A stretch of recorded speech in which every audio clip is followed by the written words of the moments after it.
Welcome to మన TV. YSRCP IT విభాగం ఆధ్వర్యంలో గీతాంజలి పూలతో నివాళులర్పించారు.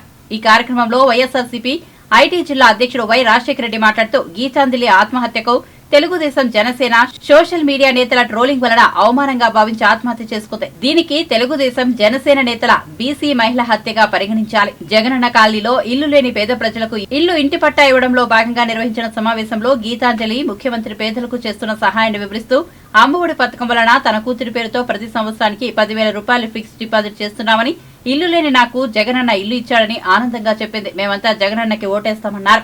అది ఓర్చుకోలేని టీడీపీ జనసేన నాయకులు అవమానంగా పోస్టులు పెట్టారు.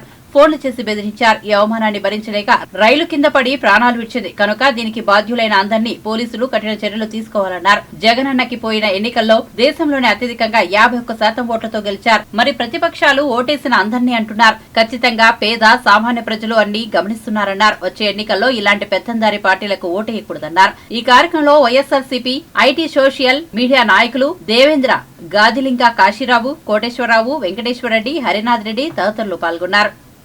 లబ్ధిదారులు ఎంతో మంది జగనన్న చేస్తున్న సంక్షేమ పథకాలని వాళ్ళు అర్హత ప్రామాణికంగా కడు పేదల నుంచి సామాన్యుల వరకు ఎందరికో దాదాపు 31 లక్షల మందికి రాష్ట్ర వ్యాప్తంగా గృహాలు నిర్మించి ఇళ్ల పట్టాలు కూడా ఇచ్చారు. దాంట్లో భాగంగా తెనాలకు చెందినటువంటి మన ఈ సోదరికి ఇండ్లు ఇచ్చారు. ఆ ఇండ్లు ఇచ్చిన క్రమంలో ఇంటి పట్టా తీసుకున్నప్పుడు జగనన్నకు కృతజ్ఞత తెలుపుతూ ఆమె తన ఆనందాన్ని వ్యక్తం చేసింది. దాంతోపాటు అమ్మఒడి పథకాన్ని నేను తీసుకున్నాను. ఆ అమ్మఒడి పథకంలో వచ్చిన డబ్బుల్ని నేను ఫిక్స్డ్ డిపాజిట్గా దాదాపు సంవత్సరానికి 10,000 చొప్పున నా ఇద్దరు కూతుర్ల పేరుతో నేను వాడుకుంటా ఉన్నాను. కాబట్టి జగనన్నకు ధన్యవాదాలు అని చెప్పి ఆమె ముఖ్యమంత్రికి హృదయపూర్వకంగా అభినందనలు తెలిపితే, సామాన్య పేద మధ్యతరగతి బీసీ మహిళగా దాన్ని చూసి ఓర్చుకోలేనటువంటి తెలుగుదేశం జనసేన సోషల్ మీడియా కావచ్చు, మెయిన్ స్ట్రీమ్ నాయకులు లోకేష్తో పాటు ఆయన కింద ఉన్నటువంటి ఆయన టీం అందరూ ఈమెను ట్రోల్ చేశారు. ఇంతకుముందు కూడా మన విద్యార్థులను ట్రోల్ చేశారు. ఆ విధంగా ఈమెను ట్రోల్ చేయడం వల్ల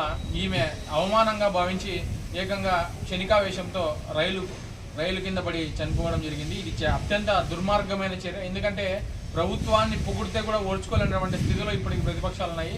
ఆమె పొగిడింది జగనన్నను, ఆమె లబ్ధిదారులు కాబట్టి, ఆమెకి మంచి జరిగింది కాబట్టి ఆమె ప్రభుత్వాన్ని లేదంటే ముఖ్యమంత్రి గారిని పొగిడింది. ఈ పొగడ్తను కానీ స్వీకరించాలనేటువంటి సోషల్ మీడియా టీం ఏదైతే ఉందో ఈమెను చావుకి ముఖ్యంగా మన తెలుగుదేశం జనసేన నాయకులు లేదంటే వాళ్ళ సోషల్ మీడియా టీమే కారణం అని చెప్పి ఈ సందర్భంగా మేము చెప్తా మన సోదరికి ఘనంగా మేము నివాళులు అర్పిస్తున్నాము. దాంతోపాటు ఇటువంటి సంఘటనలు రాష్ట్రంలో ఎక్కడ జరుపుకోకుండా కఠిన చర్యలు తీసుకోవాలని చెప్పి మేము వైఎస్ఆర్ కాంగ్రెస్ పార్టీ తరఫున డిమాండ్ చేస్తున్నాం ప్రభుత్వాన్ని.